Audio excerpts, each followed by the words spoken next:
আল কোরআনের পথ সেই পথই আসল পথ, আল হাদিসের পথ সেই পথই আসল পথ।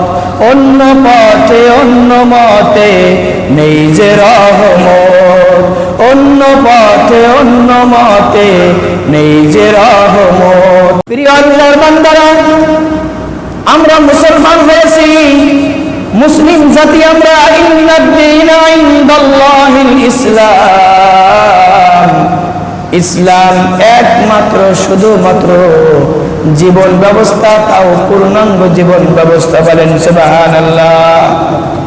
ইসলামের ভিতরে কোনো কম নাই। ইন্নাদ-দীনা ইনদাল্লাহিল ইসলাম, ইন্না আন্নাকা আন্না লাইতা লাক ইন্না লাআল্লা, এইগুলো নিশ্চয় শব্দ ব্যবহার হয় অবশ্যই আরবি গ্রামারে। বলা হচ্ছে নিশ্চয় একমাত্র পূর্ণাঙ্গ জীবন ব্যবস্থা সেটা হলো কি? ইসলাম। এই ইসলামের পথে যারা থাকবে, ইসলামের সাথে যারা থাকবে, সুখে দুঃখে কষ্টের ভিতরে ভালোর ভিতরে সমস্ত জায়গায় যারা ইসলামের সাথে জড়িত থাকবে, কোরআনের পথে যারা থাকবে, যারা কষ্টের ভিতরেও সেই কোরআনের আইন অনুযায়ী জীবন যাপন করবে, পারিবারিক জীবন, রাজনৈতিক জীবন, ব্যবসা বাণিজ্য, সংসার ভবন থেকে শুরু করে নিয়ে একেবারে ইউনিয়নের মেম্বার ঠিকাদার পর্যন্ত, নিজের ব্যক্তিগত জীবন পর্যন্ত যারা কোরআনের আলোয় আলোকিত করবে, আল্লাহ তাআলা ওয়াদা করেছেন তাদের জন্য আল্লাহ তাআলা রেখে দিয়েছেন জান্নাতুল ফেরদাউস। বলেন সুবহানাল্লাহ। ইন্নাল্লাযীনা আমানু ওয়া আমিলুস সালিহাতি কানাত লাহুম জান্নাতুল ফিরদাউসি নুজুলা। সূরাতুল কাহফ 16 নম্বর পারার 3 নম্বর সূরায় আল্লাহ তাআলা বলেন, নিশ্চয় যারা ঈমান এনেছো, যারা ঈমান আনার পরে আমলে সালিহা করেছো, সৎ কাজ করেছো, কোরআন অনুযায়ী জীবন গড়েছো, কোরআন অনুযায়ী প্রত্যেকটা জীবন ব্যবস্থা পরিচালনা করেছো, ইসলামকে প্রতিষ্ঠিত করার জন্য জীবন দিয়েছো, জান দিয়েছো, মাল দিয়েছো, আমার পথ থেকে তবুও সরো নাই। ইসলামের পথ কাঁটাযুক্ত পথ, পদে পদে শয়তান বসে আছে, পদে পদে বেঈমান নেমখারামরা আমার আপনার রাস্তার মোড়ে মোড়ে বসে আছে।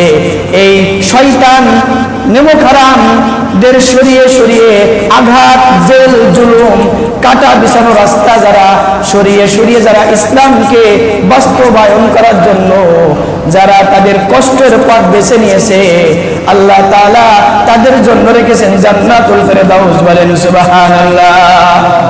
আল কোরআনের পথ সেই পথই আসল পথ, আল হাদিসের পথ সেই পথই আসল পথ। অন্য পথে অন্য মতে নেই যে রহমত, অন্য পথে অন্য মতে নেই যে রহমত। আল কোরআনের পথ সেই পথই জান্নাতের পথ। সিল্লাই বলেন সুবহানাল্লাহ। প্রিয় আল্লাহর বান্দারা, মুসলমান আমরা কিন্তু ঘুমিয়ে পড়া জাতি নয়। মুসলমান জাতি হচ্ছে বীরের জাতি। কিসের জাতি? মুসলমান জাতি বীরের জাতি। মুসলমানদের কোনো শক্তি না থাকলেও একটা শক্তি আছে, সেটা হচ্ছে ঈমানি শক্তি। যেই মুসলমান ঈমানের পথে চলবে, ঈমান নিয়ে তার জীবন যাপন করবে, তার কোনো কিছুই দরকার নাই। সারা পৃথিবী একদিকে আর আল্লাহ আর তার ঈমান যদি একদিকে থাকে, ওই ব্যক্তি সর্বপ্রথম জান্নাতি। বলেন সুবহানাল্লাহ। এই ঈমানি শক্তির কারণে যুগে যুগে আমাদের নবীর সময়ও, নবীর থেকে দেখেছি বদরের সময়, বদরের যুদ্ধে মাত্র 313 জন নিরস্ত্র সাহাবা নিয়ে ঈমানের বলে বলিয়ান হয়ে বদরের প্রান্তরে বিজয় লাভ করেছিলেন। সেই ঈমান আমাদের আছে কিনা? সেই ঈমান আছে তো ইনশাআল্লাহ। আমরা সেই ঈমানদার হতে চাই, যেই ঈমান প্রয়োজনে জ্বলে উঠবে বেঈমানদের বিরুদ্ধে, ইহুদি, খ্রিস্টান, নাসারাদের বিরুদ্ধে। মুসলমান বীরের জাতি, এরা মাথা নত করতে পারে না, করবো না, বাতিলের কাছে কথা বলে, ঠিক কিনা? জীবন যাবে যায়, জীবন যায়, জান যাবে, মাল যাবে, তারপরে আল্লাহ তাআলা রুজুকে, আল্লাহ তাআলা দ্বীনকে প্রতিষ্ঠা করার জন্য আমার আপনার কোনো পিছপা হব না।